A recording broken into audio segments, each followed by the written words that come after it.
muito se fala sobre como criar um filho, sobre como a gente falar não, falar sim, não saber ir, ou desce, que vai ser melhor pra você, sabe?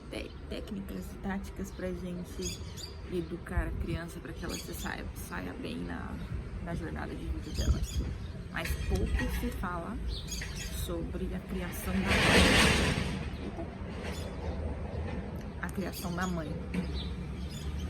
Quando eu decidi engravidar, eu pensei que eu tinha coisas sob controle dentro da minha mente e que essas coisas elas não sairiam do controle porque eu já tinha aprendido sobre elas. Então, ser um pouco mais paciente, ser um pouco mais reservada, utilizar minha intuição para saber o que fazer e o que não fazer, sabe?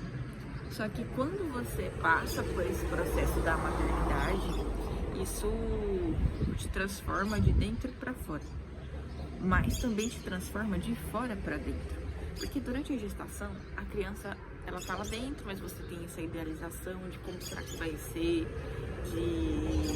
sabe, um mundo de ilusões que você espera construir do lado da criança. O vínculo ele vai sendo formado, mas ao mesmo tempo é um vínculo um pouco ilusório, assim, você não tem a certeza de que aquela criança vai ser da maneira que você sonha. E quando o bebezinho nasce, a gente começa a se deparar com uma realidade, com muita coisa que acontece no dia a dia que não está sob seu controle.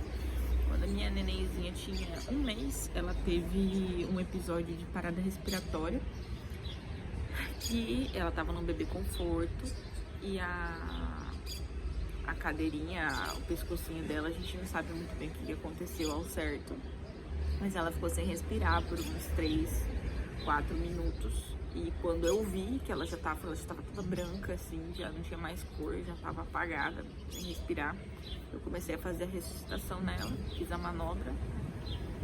Por sorte, eu conhecia a manobra, e aí eu consegui reanimar ela, a gente conseguiu levar ela para o hospital, ela ficou sem sequela nenhuma. Graças a Deus, eu escutei Deus falando assim, faz isso, já agora, porque senão você vai perder ela. E aí, aquele foi meu primeiro choque. Ela tinha 1 mês. E aí eu comecei a entender que às vezes eu não vou ter controle sobre a vida dela. É um assunto extremamente delicado, porque a gente mexe numa coisa muito sofrida, né? Que é a possibilidade de você perder o seu filho. Só que nesse momento eu tive um amadurecimento muito grande, que foi entender que eu tenho que dar o meu melhor, mas quem vai controlar se ela vai permanecer na minha vida ou não é Deus. E foi isso que eu entendi nesse momento, sabe? E por quê? Por que eu tô falando sobre esse amadurecimento que é causado pelo externo? Porque a gente nunca vai estar preparado para isso, para situações cotidianas que te forçam a amadurecer. Então, a gente fica focado em como criar o filho, mas às vezes o filho também cria a mãe. Então, como que eu ia estar preparada para uma situação dessa? Você não se prepara para isso. Você vê na faculdade as aulas, você vê tudo, você fala assim, não, eu consigo criar uma criança. E aí, de repente, você passa por um episódio extremamente estressante, né, no estresse físico e emocional, né, de você ter que ver a sua filha ali sem respirar, você ter que ressuscitar ela. Uma coisa é você ressuscitar uma pessoa que você não conhece, que você atende numa emergência, outra coisa é você ressuscitar a sua filha, é muito diferente. E porque você tem que estar com o psicológico completamente desligado dela, no emocional. Porque se você vai no seu emocional, você trava, você começa a chorar. Então, naquele momento, eu tive que me separar dela e pensar como médica, não como mãe. E graças a Deus deu tudo certo. E ela tá aí bem, né? Respirando no meu colo e chora todo dia. Mas foi um aprendizado gigantesco de que eu vou estar sendo construída conforme as necessidades dela. Então, passe a aproveitar um pouco mais cada dia que eu tenho com ela. Eu sei que existem muitos casos que a mãe não tem essa possibilidade. Então, eu tenho uma prima que ela perdeu um bebezinho de 8 meses. E assim, uma dor imensa, 8 meses de nascido já. Ele tinha uma cardiopatia, né? Problema no coração. E ele passou por cirurgias, mas não conseguiu sobreviver. E é uma dor assim, é dilacerante. Então, como que se reconstrói depois disso, né? Como que você se levanta? Como acordar todo dia? Eu não sei, mas a minha prima sabe. Então, ela teve agora um outro filho, outro não, já faz 5 anos, né? O filhinho dela já tem 5 anos. E ela morre de amores por esse filho também. E ela se reconstruiu depois de tudo isso que aconteceu. Só que isso exige uma maturidade que não vai estar em livro nenhum, entende? Que não vai estar em lugar nenhum. Não vai ter ninguém que vai conseguir te ensinar a passar por isso. Não vai ter a mãe ajuda, a avó ajuda, a família, uma amiga, mas não vai ter alguém que vai passar por isso por você. E é completamente normal você se sentir perdida nesses momentos. Não só nesses momentos de dor, até no momento mais leve, no momento mais simples. Ontem eu tava conversando com uma mãezinha que ela tava com a bebezinha dela cheia de assadura. E a assadura era por uma dermatite da fralda. Então a mãe tava desesperada, que a neném só tava piorando. E eu falei pra ela, olha, faz isso, assim, assim. Mas, né, vamos ver como que ela vai evoluir. Só que ela tava perdida. Então, desde uma assadura, que é uma coisa um pouco mais simples, até a perda de um filho, você sempre vai estar passando por pressões externas que vão te fazer se tornar a mãe que você precisa ser. Não necessariamente vai ser a mãe que você queria ser, porque às vezes você não sabe lidar com essa situação. Você não sabe lidar com os seus sentimentos sobre essa situação. Meu Deus, tem muito barulho aqui. Rapaz, tirando alguma coisa ali pra fazer do lixo. Enfim. Às vezes você não vai saber lidar com os seus sentimentos sobre essa situação, que é muito mais difícil do que lidar com a situação em si. Porque se você tá com o seu racional fincado na realidade, você vai conseguir ter a atitude que você precisa. Mas se você não tá, se você tá abalada emocionalmente, como tomar a melhor decisão? Como você vai conseguir prestar atenção no seu filho além da sua dor? E no fim é isso que você tem que fazer.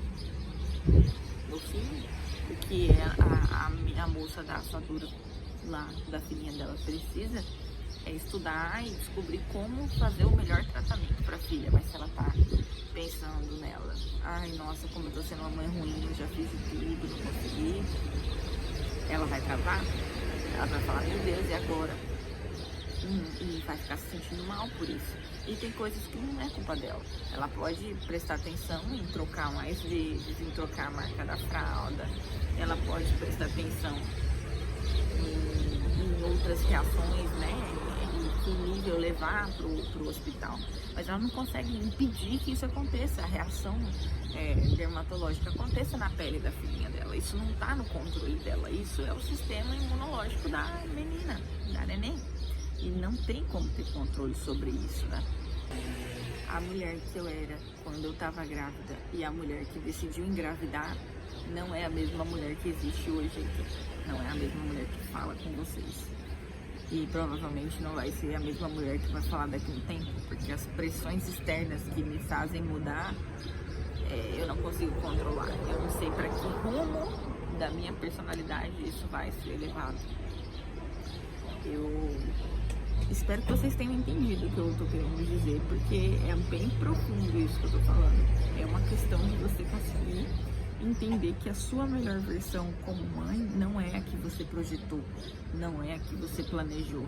Então, quando você às vezes almeja uma melhor versão de si mesma, não necessariamente vai ser a versão que ela vai surgir quando a vida for acontecendo. Então, como ser a melhor versão de si em uma situação onde você nem está projetando, onde você nem sabe quem você vai se tornar?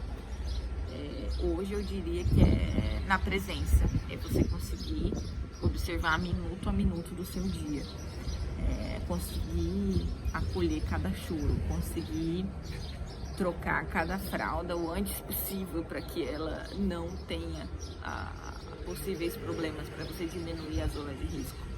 E entender que o cansaço que acontece na mente também vem desses pensamentos. Então, estar presente no dia a dia também diminui um pouco do cansaço, porque você consegue observar o crescimento do seu filho, o desenvolvimento, e começa a curtir a cada minuto de verdade, porque você vai estar vivendo minutos após minutos.